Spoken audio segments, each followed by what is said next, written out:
പ്രകാരം നമ്മൾ ശ്രദ്ധിക്കേണ്ട കാര്യങ്ങൾ മാത്രമേ പറയണുള്ളൂ കേട്ടോ. അപ്പോൾ CCTVയുടെ അടിസ്ഥാന കമ്പണൻ്റ് എന്ന് വെച്ചാൽ ക്യാമറയാണ്. ക്യാമറ മെയിനായിട്ട് നമുക്ക് വരുന്നത് 3 തരത്തിലാണ്. ഒന്ന് ബുള്ളറ്റ് ക്യാമറ, ഈ ഷേപ്പ് കണ്ടില്ലേ, ബുള്ളറ്റ് പോലെ ഇരിക്കും. രണ്ടാമത്തത് ഡോം ക്യാമറ, കണ്ട, ഇതാണ് ഡോം സൈസ് ക്യാമറ എന്ന് പറയുന്നത്. പിന്നെ വരുന്നത് ക്യാമറയാണ് PTZ ക്യാമറ. ഈ PTZ ക്യാമറയുടെ പ്രത്യേകത എന്താണെന്ന് വെച്ചാൽ അതിൻ്റെ പേര് തന്നെയാണ് പാൻ ടിൽറ്റ് സൂം. പാൻ എന്ന് വെച്ചാൽ അതിനെ ഹൊറിസോണ്ടലി മൂവ് ചെയ്യിക്കാൻ പറ്റും. ടിൽറ്റ് എന്ന് വെച്ചാൽ വെർട്ടിക്കലി മൂവ് ചെയ്യാൻ പറ്റും. സൂം എന്ന് വെച്ചാൽ അതിൻ്റെ ലെൻസ് നമുക്ക് സൂം ചെയ്യിക്കാൻ പറ്റും. ഇല്ല, ഇതിനൊന്നും പറ്റില്ല. ഇതിനൊക്കെ അത് പറ്റുമെങ്കിൽ അത് PTZ ക്യാമറയാണ്. മനസ്സിലായില്ലേ? അപ്പോൾ ഹൊറിസോണ്ടൽ മൂവ് എന്ന് വെച്ചാൽ ഇങ്ങനത്തെ മൂവ്മെൻ്റ് ഇല്ലേ, അതിപ്പോൾ ഇത് 0 ഡിഗ്രി ആണെങ്കിൽ ഫുൾ റൊട്ടേറ്റ് ചെയ്ത് വരുമ്പോൾ എത്രയോ 360 ഡിഗ്രി ആവും. അതുപോലെ വെർട്ടിക്കൽ എന്ന് വെച്ചാൽ ഇങ്ങനെ ഈ വെർട്ടിക്കൽ മൂവ്മെൻറ്റ്. പിന്നെ എല്ലാ ക്യാമറയ്ക്കും ഈ 3 ടൈപ്പ് ക്യാമറ ആയാലും നമ്മൾ അതിനകത്ത് ശ്രദ്ധിക്കേണ്ട IO പോർട്ടുകൾ എന്ന് വെച്ചാൽ ഈ പിക്ചർ ഉണ്ടാകാൻ മനസ്സിലാവും. ഇത് ക്യാമറയാണ്. ഇതിനൊരു 2 കേബിളുകൾ ഇവിടെ കാണിക്കുന്നുണ്ട്. ഒന്ന് ഇതിൻ്റെ പവർ സപ്ലൈ ആണ്, ഒന്ന് അതിൻ്റെ RJ45 ഡാറ്റ പോർട്ടാണ് കാണിക്കുന്നത്. ഇനി ആദ്യത്തെ പോർട്ട് എന്താ, പവർ സപ്ലൈ. അവിടെ നമ്മൾ ഓൾമോസ്റ്റ് എല്ലാ ക്യാമറയും 12 വോൾട്ട് DC-യിലായിരിക്കും വർക്ക് ചെയ്യണത്. അത് കൊടുക്കാനുള്ള ഇലക്ട്രിക്കൽ കണക്ഷനാണത്. പറഞ്ഞുതരാം. ഇനി രണ്ടാമത്തെന്ന് വെച്ചാൽ ഈ RJ45 പോർട്ട്, ഇതിൽ നിന്നാണ് ഡാറ്റ ട്രാൻസ്മിഷൻ. ഇനി നമ്മളുടെ ഇതൊരു ടൈപ്പ് ഓഫ് ക്ലാസിഫിക്കേഷൻ. അടുത്ത ക്ലാസിഫിക്കേഷൻ എന്ന് വെച്ചാൽ HD ക്യാമറയും IP ക്യാമറയാണ്. HD എന്ന് വെച്ചാൽ അനലോഗ്, IP ക്യാമറ എന്ന് വെച്ചാൽ ഡിജിറ്റൽ ക്യാമറ. സപ്പോസ് ഇത് ഡിജിറ്റൽ ക്യാമറയാണെന്ന് വിചാരിക്കുക. അങ്ങനെയാണെങ്കിൽ ഇത് ക്യാപ്ചറുടെ ഇമേജ് ഇതിൻ്റെ ഉള്ളിൽ തന്നെ പ്രോസസ്സ് ചെയ്തിട്ട് അതിനെ ഡിജിറ്റൽ ഇലക്ട്രിക്കൽ സിഗ്നലായിട്ട് കേബിളിൽ കൂടെ വന്ന് NVR കയറും. അതാണ് ഡിജിറ്റൽ ക്യാമറ എന്ന് പറയുന്നത്. അനലോഗ് ക്യാമറ ആണെങ്കിൽ അതിൻ്റെ കേബിൾ BNC കേബിൾ എന്നൊക്കെ പറയും. ഈ ക്യാപ്ചറിന് ഇമേജ് പ്രോസസ്സ് ചെയ്തിട്ട് അനലോഗ് വോൾട്ടേജ് ആയിട്ടാണ് DVR വരുന്നത്. എന്നിട്ട് DVR വന്ന ശേഷമാണ് ആ അനലോഗ് വോൾട്ടേജിനെ ഡിജിറ്റലായിട്ട് മാറ്റണുള്ളൂ. അപ്പോൾ ട്രാൻസ്മിറ്റ് ചെയ്യണ വോൾട്ടേജ് അനലോഗ് വോൾട്ടേജാണ്.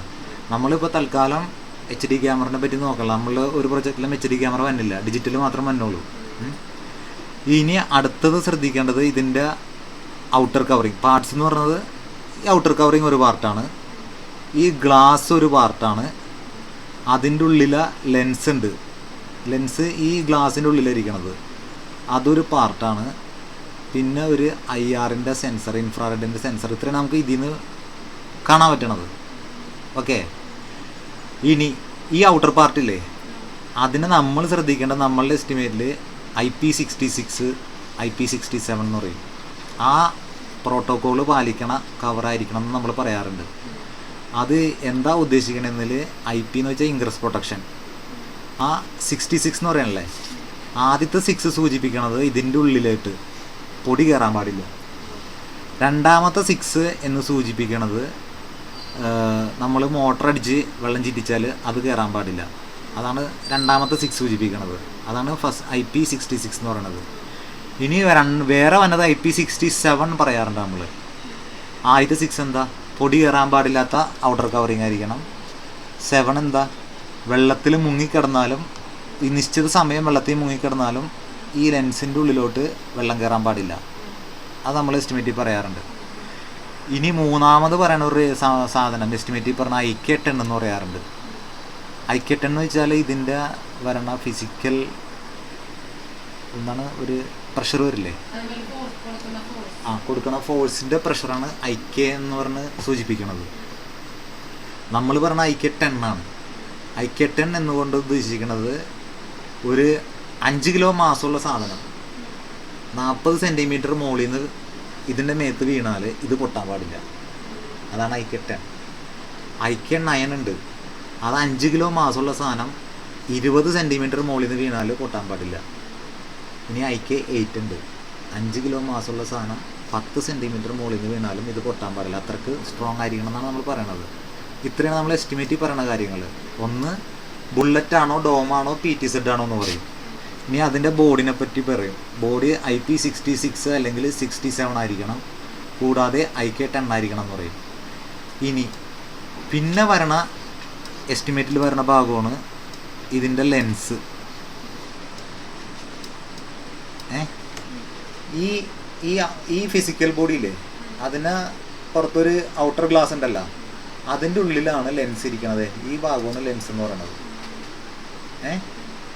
ഈ ലെൻസിൻ്റെ സ്പെസിഫിക്കേഷൻ നമ്മൾ 2.8 mm, 3 mm, 4 mm, 6 mm എന്നൊക്കെ പറയും. അത് എന്താ സൂചിപ്പിക്കണമെന്ന് വെച്ചാൽ 2.8 mm എന്ന് പറയുന്നത് അതിൻ്റെ പുറകിലാണ് ഇതിൻ്റെ ഇമേജ് പ്രോസസ്സിങ് യൂണിറ്റ് ഇരിക്കുന്നത്. അതാണ് ഇമേജ് സെൻസർ എന്ന് പറയുന്ന ഒരു IC ഉണ്ട് അതിൻ്റെ ഉള്ളിൽ. ഈ സാധനം ഈ ഇമേജ് സെൻസറായിട്ട് ഈ ലെൻസിലേക്കുള്ള ദൂരമാണ് ആ 2.8 mm എന്ന് പറയുന്നത്. മനസ്സിലായോ? അതൊരു സ്പെസിഫിക്കേഷനാണ്. അത് മാറുമ്പോൾ സൂമിങ് എഫക്റ്റ് ആണ് വരുന്നത്. അപ്പോൾ 2.8 mm എന്ന് വെച്ചാൽ ഒരു ഫീൽഡ് ഓഫ് വ്യൂ അതിനൊരു 90 ഡിഗ്രി ഒക്കെ ഉണ്ടാവും, ഓൾമോസ്റ്റ് എല്ലാം കാണാം. 4 mm വരുമ്പോൾ അതിൻ്റെ ഫീൽഡ് ഓഫ് വ്യൂ ഒരു 80-70 മാറും. 6 mm വരുമ്പോൾ 40 ആയിട്ട് മാറും. അപ്പോൾ ദൂരമുള്ള ഒരു ഒബ്ജക്റ്റ് ആണെങ്കിൽ അതിനെ കോൺസെൻട്രേറ്റ് ചെയ്യാൻ എന്ത് വേണം? ഇതിൻ്റെ ഈ MM കൂടിയിരിക്കണം, എന്നാലാണല്ല അതിനകത്തേക്ക് സൂം ആവുള്ളൂ. മറ്റേത് ഒരു വൈഡർ ഏരിയയാണ് കിട്ടുള്ളൂ. ഒബ്ജക്റ്റ് ദൂരമാണെങ്കിൽ ഒബ്ജക്റ്റിൻ്റെ ഒരു ചെറിയ വ്യൂവും ഈ ലെൻസിനോട് ചേർന്നിട്ടുള്ള സാധനങ്ങളുടെ ഒരു പിക്ചറാണ് ആ ഇമേജ് സെൻസർ ക്യാപ്ചർ ചെയ്യുള്ളൂ. പിന്നെ അതിനെ ചുറ്റിപ്പറ്റി IR LED ഉണ്ടാവും ഈ ലെൻസിനെ ചുറ്റിപ്പറ്റിയിട്ട്. ഇതെന്തിനാണെന്ന് വെച്ചാൽ രാത്രി ആകുമ്പോൾ ഈ IR LED ആണ് ആ ഇമേജിനെ ക്യാപ്ചർ ചെയ്യാനുള്ള ലൈറ്റ് സപ്ലൈ ചെയ്യണത്. ഈ IR LEDക്ക് ഇത്ര നമ്പർ ഓഫ് IR LED എന്ന് പറഞ്ഞിട്ടുണ്ടാവും. അതൊക്കെ അനുസരിച്ചാണ് ഇതിൻ്റെ വില മാറുന്നത്. IR LEDയുടെ ക്വാളിറ്റിയും നമ്പറും കൂടുമ്പോൾ ഈ ക്യാമറയുടെ വില കൂടും.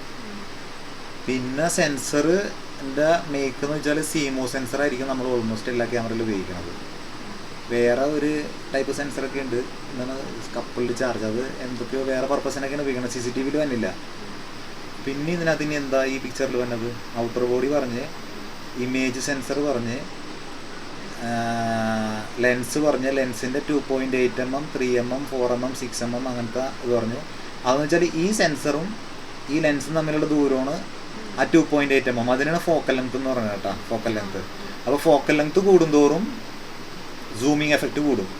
പിന്നെ അതിനെപ്പറ്റിയുള്ള IR LED പറഞ്ഞു. IRൻ്റെ ഫംഗ്ഷൻ എന്താ? രാത്രി ലൈറ്റ് സപ്ലൈ ചെയ്യുക. ഇനി ഈ IR രാത്രി കത്തിയല്ല, പകലാവുമ്പോൾ ഇത് കട്ടാവണമല്ല, അങ്ങനെ കട്ടാവും. അതിനാണ് ഇതിവിടെ ഒരു IR സെൻസർ വെച്ചിട്ടുണ്ട്. അതെ, ഈ പിക്ചറിൽ ഇവിടെ താഴെ ഒരു 2 ഇതുണ്ട, അത് സെൻസറാണ്. പകൽ സൂര്യപ്രകാശം അടിക്കുമ്പോൾ അത് സെൻസ് ചെയ്തിട്ട് ഓട്ടോമാറ്റിക്കായിട്ട് ഈ IR കട്ടാവും. പിന്നെ അതിൻ്റെ നമ്മൾ എസ്റ്റിമേറ്റ് പറയുകയാണെങ്കിൽ ഇതിൻ്റെ ഫ്രെയിം പെർ സെക്കൻഡ് പറയും. അത് നമ്മളുടെ കണ്ണിൻ്റെ ഫ്രെയിം പെർ സെക്കൻഡിൻ്റെ മിനിമം എന്ന് വെച്ചാൽ 16 എന്നാണ്. ഒരു സെക്കൻഡിൽ 16 ഇമേജ് ഉണ്ടെങ്കിലാണ് നമുക്ക് മൂവിങ് എഫക്റ്റ് കിട്ടുള്ളൂ എന്നൊക്കെ നമ്മൾ പഠിക്കണില്ലേ. അപ്പോൾ ഇതിന് CCTVക്ക് ജനറലി വന്നത് 25, 30, 50, 60 എന്നൊക്കെയാണ്. അപ്പോൾ ഒരു സാധാ ക്യാമറക്ക് 20 മതി, 25 ഒക്കെ മതി. ഇനി ഇപ്പോൾ ഒരു മൂവിങ് വെഹിക്കിൾ ഉണ്ടെന്ന് വിചാരിക്കുക, അത് മൂവ് ചെയ്തുകൊണ്ടിരിക്കുകയാണല്ലോ, അതിൻ്റെ നമ്പർ പ്ലേറ്റും ഫാസ്റ്റ് മൂവിങ് ഒബ്ജക്റ്റിനെ പിടിക്കാനാണെങ്കിൽ ഒരു സെക്കൻഡിൽ ഒരുപാട് ഫ്രെയിംസ് വേണം, എന്നാലാണ് ഇത് ജോയിൻ ചെയ്യുമ്പോൾ അതിൻ്റെ ക്ലിയർ ഇമേജ് കിട്ടുള്ളൂ. അപ്പോൾ കൂടിയ ക്യാമറകൾക്കൊക്കെ ഫ്രെയിം പെർ സെക്കൻഡ് നല്ല കൂടുതലുള്ളത് വേണം ഫങ്ഷൻ. നമ്മൾ ഡിസൈൻ ചെയ്യണം, ആപ്ലിക്കേഷൻ നോക്കിയിട്ടാണ്. അതായത് ഇപ്പോൾ ഒരു റോഡ് സൈഡിൽ ഓടണ വണ്ടീനെ പിടിക്കണമെങ്കിൽ എന്ത് വേണം? നല്ല ഫ്രെയിം പെർ സെക്കൻഡ് കൂടിയ ക്യാമറ വേണം. ഇതാണ് നമ്മുടെ ഒബ്ജക്റ്റ് എന്ന് വിചാരിക്കുക. ഇതാണ് ലെൻസ്, ഇതാണ് ആ സെൻസറിൽ, ആ നേരത്തെ കാണിച്ച സെൻസറിൽ വരുന്ന ഇമേജ്. ഇതാണ് തലതിരിഞ്ഞ ഇമേജാണ് സെൻസറിൽ വരുള്ളൂ. അപ്പോൾ ഈ സാധനം ഇങ്ങോട്ട് നീങ്ങുമ്പോൾ ഈ ഡയഗ്രാം അനുസരിച്ച് തന്നെ ഇതിൻ്റെ ഫീൽഡ് ഓഫ് വ്യൂ കുറഞ്ഞു വരുന്നതാണ്. അതെ, മനസ്സിലായില്ലേ? അതാണ് ഇതിപ്പോൾ 2.8 mm ആണെങ്കിൽ 4 mm ആകുമ്പോൾ ഇത് കുറച്ചും കൂടി ഇങ്ങോട്ട് നീങ്ങും. അപ്പോൾ ഈ ലൈൻസ് ഇങ്ങോട്ടേക്കാവും, ഫീൽഡ് ഓഫ് വ്യൂ കുറയും. അത് കൂടി വരും തോറും സൂമിങ് എഫക്റ്റ് ആവും. അതായത് ദൂരമുള്ളൊരു സാധനത്തിന് ആ പർട്ടിക്കുലർ ഒബ്ജക്റ്റിനെ മാത്രം സൂം ആവും. സറൗണ്ടിങ് സാധനങ്ങളൊന്നും ഇത് പിടിക്കില്ല. പിന്നെ ഇതിൻ്റെ വേറെന്താ, ലെൻസ് പറഞ്ഞില്ലേ, IR പറഞ്ഞ്. പിന്നെ ഇതിന് SD കാർഡൊക്കെ ഇടാൻ പറ്റാവുന്ന സെറ്റപ്പുകളൊക്കെ ഉണ്ട്. അതൊന്നും നമ്മൾ നോക്കണമെന്നില്ല, നമ്മൾ NVRലാണ് സേവ് ചെയ്യണത്. പിന്നെ പറഞ്ഞ ഇതിൻ്റെ പവർ. ഞാൻ ആദ്യം പറഞ്ഞു ഇതിന് 12 വോൾട്ട് DC സപ്ലൈയാണ് കൊടുക്കണമെന്ന് പറഞ്ഞു. ഇനി നമ്മളുടെ IP ക്യാമറകളുടെ പ്രത്യേകത എന്ന് വെച്ചാൽ ഈ പോർട്ടിൽ PoE സ്വിച്ചിൽ നിന്ന് നമ്മളൊരു Cat 6 കേബിൾ വലിച്ചു കൊടുത്താൽ ഈ പോർട്ടിൽ കൂടെ തന്നെ ഈ ക്യാമറക്ക് ആവശ്യമുള്ള പവറും കിട്ടും. ഇതിൽ നിന്നുള്ള ഡാറ്റ പിടിക്കുന്ന ഡാറ്റ ആ Cat 6 കൂടെ തന്നെ വന്ന് NVR കയറിക്കോളും കേട്ടോ. മറ്റൊന്ന് കണക്ട് ചെയ്യണ്ട. ഇനിയിപ്പോൾ എന്താണ് ഞാൻ നോക്കാനുള്ളത്? തരാം, ഇത് റെക്കോർഡ് തരാം. ഇനി ക്യാമറയുടെ മെയിൻ സ്പെക്ക് എന്ന് വെച്ചാൽ പിക്സലാണ്. 2MP 4MP 6MP എന്നൊക്കെ പറയും. അതെന്താണെന്ന് വെച്ചാൽ നമ്മളുടെ ഇമേജ് സെൻസർ ഇല്ലേ, അതിൻ്റെ കപ്പാസിറ്റിനെയാണ് ഈ പറയണത് 2MP എന്ന് പറയുന്നത്. അതായത് അതിൻ്റെ ഫ്രണ്ടിൽ കാണുന്ന ഇമേജ് ആ സെൻസറിൽ പ്രൊഡ്യൂസ് ചെയ്യുമ്പോൾ 2MP ക്യാമറ ആണെങ്കിൽ 2 ലക്ഷം ടൈനി ഇമേജ് കൊണ്ടാണ് ആ പിക്ചർ നിർമ്മിക്കുന്നത്. അത് 4MP ആകുമ്പോൾ 4 ലക്ഷം ടൈനി ഇമേജ് കൊണ്ടാണ് അത് നിർമ്മിക്കുന്നത്. 8MP ആകുമ്പോൾ 8 ലക്ഷവും. അപ്പോൾ ഓട്ടോമാറ്റിക്കലി നമുക്കറിയാം ഏതിനായിരിക്കും ക്ലാരിറ്റി കൂടുതൽ, 8MP ക്ലാരിറ്റി കൂടുതൽ. പിന്നെ IR ലെങ്ത്ത്. ഇനി ഇൻഫ്രാറെഡ് ഉണ്ടെന്ന് പറഞ്ഞില്ലേ ഇതിന് ചുറ്റും, അതിനൊരു കപ്പാസിറ്റി ഉണ്ട്. ഇത്ര മീറ്റർ ലെങ്ത്തിലാണ് അത് ഇല്ലുമിനേറ്റ് ചെയ്യണത്, ക്ലിയർ ആവുള്ളൂ എന്നൊക്കെ ഉണ്ട്. അത് 20 മീറ്റർ, 30 മീറ്റർ, 50 മീറ്റർ. അതുപോലെ IR ലെങ്ത്ത് കൂടുന്നതിനനുസരിച്ച് ക്യാമറയുടെ വില കൂടും. അത് ഈ കുത്തുകുത്തല്ല, അത് ശരിക്കും അത് LEDs ആണ് ഇരിക്കണത് കേട്ടാ. ഇൻഫ്രാറെഡ് ലൈറ്റ് പ്രൊഡ്യൂസ് ചെയ്യുന്ന LEDs അങ്ങനെ പറയാം. IR ഇപ്പോൾ നിലവിലുള്ള എല്ലാ ക്യാമറക്ക് IR ഉണ്ട്. അതൊക്കെയാണ് നമ്മൾ സ്പെക്കിൽ ശ്രദ്ധിക്കേണ്ടത്. പിന്നെ ഈ ക്യാമറയിൽ നിന്ന് ഇപ്പോൾ നമ്മൾ Cat 6 കൊടുത്തല്ല, ഈ പോർട്ടിൽ Cat 6 കേബിൾ കൊടുത്ത് അതെങ്ങടേക്കാണ് വന്നത്? NVRലേക്ക് വരും. അല്ല, തെറ്റി, സ്വിച്ചിലേക്ക് വരും. ഏത് സ്വിച്ചിലേക്ക്? PoE സ്വിച്ചിലേക്ക് വരും. സപ്പോസ് ഇതിൻ്റെ ഫസ്റ്റ് പോർട്ടിലേക്ക് വന്നെന്ന് വിചാരിക്കുക. അപ്പോൾ ഈ സ്വിച്ച് നമ്മൾ ഇതിന് AC കൊടുത്തത് പവർ ഓൺ ചെയ്യും. ഈ പോർട്ട് ഈ ക്യാമറക്ക് ആവശ്യമുള്ള 15 വോൾട്ട് ഈ സാധനമില്ലേ, ഇതിന് നിലവിൽ PoE എന്ന് പറയുമ്പോൾ ഈ പോർട്ടിന് 15 വാട്ട് പവർ സപ്ലൈ ചെയ്യാൻ പറ്റും. അങ്ങനെ വരുമ്പോൾ നോർമലി ഈ ക്യാമറ, ഇങ്ങനത്തെ ഒരു ക്യാമറക്ക് വരണ നോർമൽ നമ്മൾ ആവറേജ് പറയണത് ഒരു 6 വാട്ട് 8 വാട്ടൊക്കെ മതി എന്നാണ് പറയണത്. അപ്പോൾ ഇത് 15 വാട്ട് ഇത് സപ്ലൈ ചെയ്യാൻ കഴിവുള്ളപ്പോൾ സിമ്പിളായിട്ട് ഈ ക്യാമറകൾ ഓടും, പവർ ഓൺ ആയിക്കോളും. പക്ഷേ ഈ PTZ വന്നില്ലേ,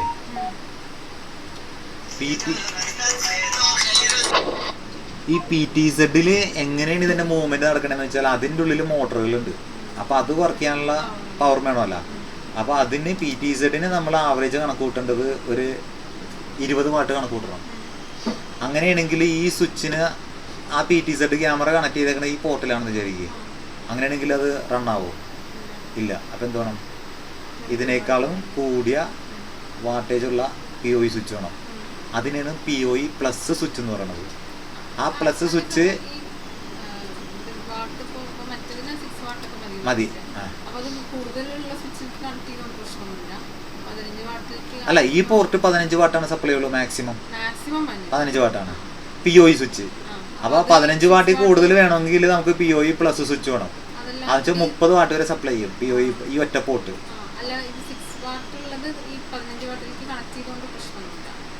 ഇല്ല, നമ്മളുടെ ലോഡ് അനുസരിച്ചാണല്ലോ ഇത് സപ്ലൈ ചെയ്യുള്ളൂ.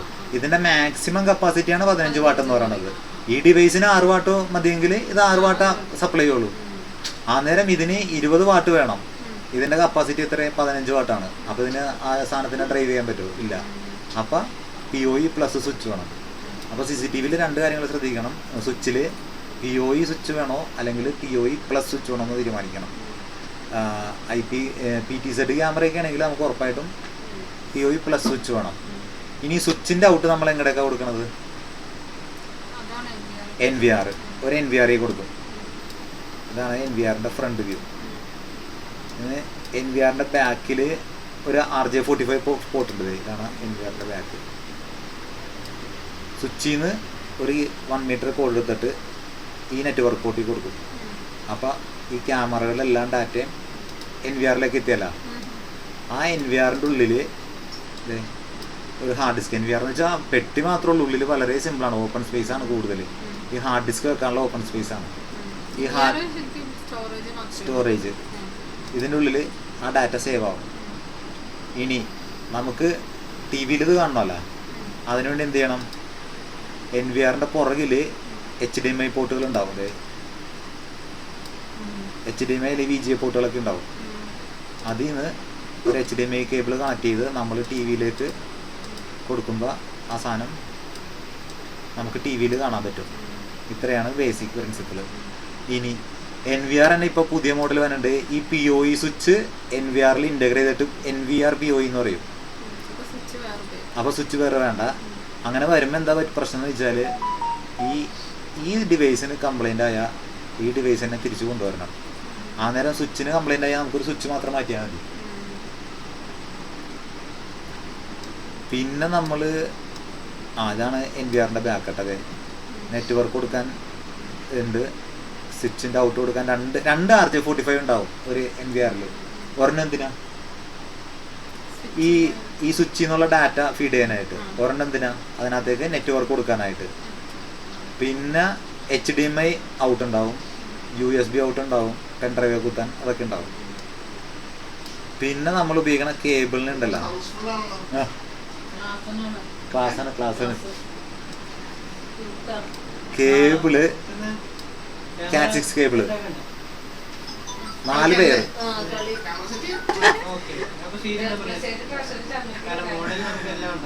ഇതാണ് Cat 6 കേബിള്, 4 പേരുണ്ട്. ഇതിനെ പറയുന്ന UTP എന്നാണ്, അൺഷീൽഡഡ് ടിസ്റ്റഡ് പെയർ. അതായത് ഈ ഓരോ പേരില്ലേ അതിനെ ചുറ്റിയിട്ട് പ്രത്യേകിച്ചൊന്നുമില്ല, അൺഷീൽഡഡ്. അതുകൊണ്ടാണ്, പ്രത്യേകിച്ച് ഷീൽഡൊന്നുമില്ല. ആ നേരം STP എന്ന് പറയുമ്പോൾ ഷീൽഡഡ് ടിസ്റ്റർ പെയർ എന്ന് പറയും. അതിനകത്ത് ഓരോ പേരിനും ചുറ്റിയിട്ട് ഒരു ഇത് കണ്ടോ, ഓരോ പേരും ഒരു സാധനത്തിനുള്ളിലാണ്.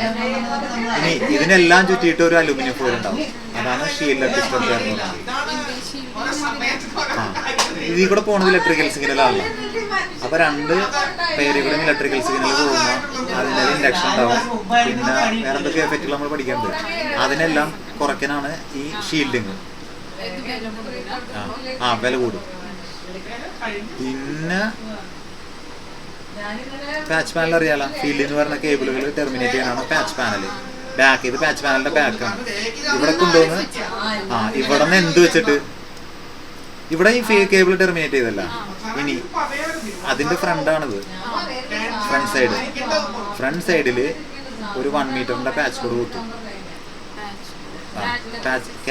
1 മീറ്റർ കേബിൾ ഈ സാധനം ഇത് 3 മീറ്റർ ആണ്, എല്ലാം കാറ്റഗറി.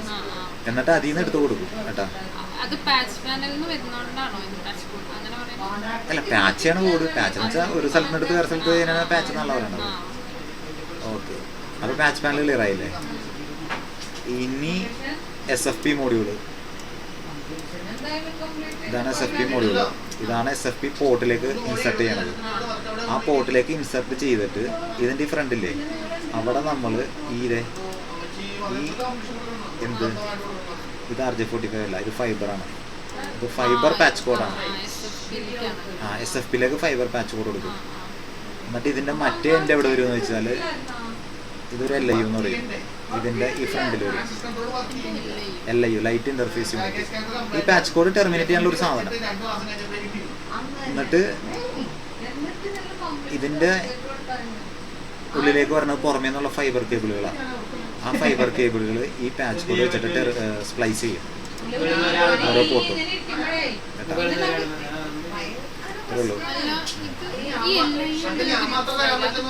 ശരി. അപ്പോൾ നമ്മൾ SFP മോഡ്യൂൾ ഇതിനകത്ത് ഇട്ടല്ല, എന്നിട്ട് ഇതിനകത്ത് ഫൈബർ പാച്ച് കോഡ് കൊടുത്തല്ല. അപ്പോൾ ഈ ഇലക്ട്രിക്കൽസിനെല്ലാം ലൈറ്റായിട്ട് ഈ പാച്ച് കോഡിൽ വന്ന്, ഈ പാച്ച് കോഡിൽ നിന്ന് നമുക്കൊരു ഫൈബർ വഴി ലൈറ്റ് ട്രാൻസ്മിറ്റ് ചെയ്യണമല്ലോ, അതിനാണ് ഈ LIU ഉപയോഗിക്കുന്നത്. അപ്പം ഇതിനൊരു എൻഡ് ഉണ്ടല്ലോ, ഇതൊരു 1 മീറ്റർ ആണ്. ഇത് എൻഡ് ചെയ്യിക്കണമല്ലോ, ആ എൻഡ് ചെയ്യിക്കാനാണ് LIUൻ്റെ ഈ പോർട്ട്. ഇവിടെ കൊണ്ടുവന്ന് ഈ പാച്ച് കോഡ് കുത്തി അപ്പോൾ ഇവിടെ എത്തി. ഇനി പുറമേ നിന്നുള്ള ഫൈബർ, ഇതാണ് ഫൈബർ, ഇതൊരു 6 കോർ ഫൈബറാണ് ചെയ്തത്, ശരിക്കും 12 ഉണ്ട്. ഈ ഫൈബർ ഇതിൽ കൂടെ ഇതിൻ്റെ ഉള്ളിലേക്ക് എടുക്കും. എന്നിട്ട് ഫൈബറിന് ഒരെണ്ണം മാത്രമേ ഉള്ളൂ, റെഡ്. ഇപ്പോൾ സപ്പോസ് റെഡ് ആണെന്ന് വിചാരിക്കുക, ആ റെഡ് ഫൈബർ എടുത്തിട്ട് ഈ പാച്ച് കോഡില്ലേ, ഈ ആദ്യത്തെ പാച്ച് കോഡ്, ഈ പാച്ച് കോഡും ഈ ആദ്യത്തെ റെഡ് ഫൈബറും തമ്മിൽ സ്പ്ലൈസ് ചെയ്യും, ഒട്ടിക്കും. അപ്പം എന്ത് പറ്റും, ഈ സിഗ്നൽ ഈ ഫൈബറിൽ, എന്നിട്ട് നമ്മൾ ഈ ഫൈബർ ദൂര സ്ഥലത്തേക്ക് ട്രാൻസ്മിറ്റ് ചെയ്തു. പാച്ച് പാനൽ ചെയ്യണല്ലേ, പാച്ച് പാനൽ ചെയ്യണ സെയിം സെറ്റപ്പ് ലൈറ്റിൽ ചെയ്യാനാണ് LIU. അപ്പം LIUനെ SFP മോഡ്യൂളായിട്ട് കണക്ട് ചെയ്യാൻ നമുക്ക് എന്ത് വേണം, ഫൈബർ പാച്ച് കോഡ് വേണം. ഇനി ഈ ഫൈബർ പാച്ച് കോഡിന് തന്നെ 2 ടെർമിനൽ ഉണ്ട്. ഈ സാധനമല്ലേ ഒരെൻഡ് ഇത് കണ്ടില്ലേ, ഈ ടൈപ്പാണ് ഒരെൻഡ്, ഈ ടൈപ്പാണ്. ഈ ടൈപ്പിനെ പറഞ്ഞത് LC എൻ്റെതാണ്. ഇതാണ് SFP മോഡ്യൂളിൽ കയറുന്നുണ്ട് LC. ഇതാണ് SC ടെർമിനേഷൻ. ഇതാണ് LIUൻ്റെ ഈ പോർട്ടിൽ കയറുന്നത്. അപ്പോൾ ഇതിനെ നോർമലി പറഞ്ഞത് LC SC പാച്ച് കോഡെന്ന്. അതിനർത്ഥം LC വന്ന് SFP കയറും, SC വന്ന് LIUൻ്റെ പോർട്ടിൽ കയറും. ഓക്കെ, ഇത്രയും. SFP മോഡ്യൂളിൽ ലൈറ്റിനെ ഇലക്ട്രിക്കലായിട്ട് കൺവേർട്ട് ചെയ്യും, ഇലക്ട്രിക്കലിനെ ലൈറ്റായിട്ട് മോഡ്യൂളാണ് ചെയ്യുന്നത്, കൺവെർട്ടറാണ്. ഞാൻ പറഞ്ഞുതരാം. ഈ SFP മോഡ്യൂള് ഈ സ്വിച്ചിൻ്റെ ഈ പോർട്ടിലിട്ടില്ലേ, അപ്പോൾ ഈ ക്യാമറ ഫീഡ് അല്ലെങ്കിൽ ഡാറ്റ മുഴുവൻ ഈ സ്വിച്ചിലുണ്ടല്ലോ, അത് ഈ എൻഡിലെത്തും. ഈ എൻഡിൽ ഈ SFP ഈ എൻഡിലെത്തും. ഇതെൻ്റെ പ്രോസസ്സിങ് യൂണിറ്റാണ്. ഇതിൻ്റെ ഔട്ട് എന്തായിരിക്കും, ലൈറ്റാണ്. ആ ലൈറ്റാണ് പാച്ച് കോഡ് വഴി LIU കയറ്റി LIUന്ന് ഫൈബർ വഴി പുറത്തേക്ക് കൊണ്ടുപോകുന്നത്. ഓക്കെ, ഇത് വേറൊരു ടൈപ്പ് LIU, വാൾ ടെർമിനേഷൻ എന്ന് പറയും. നമ്മുടെ വീട്ടിലൊക്കെ BSNL ഉണ്ടെന്ന് നോക്കുന്നത്. ഇത് റാക്ക് മൗണ്ടബിളാണ്, റാക്കിൽ പ്ലാൻ ചെയ്ത് വെക്കാം. ഇതെന്ന് വെച്ചാൽ വാൾ മൗണ്ടാണ്, ഇങ്ങനെ ഇരിക്കുന്നത്.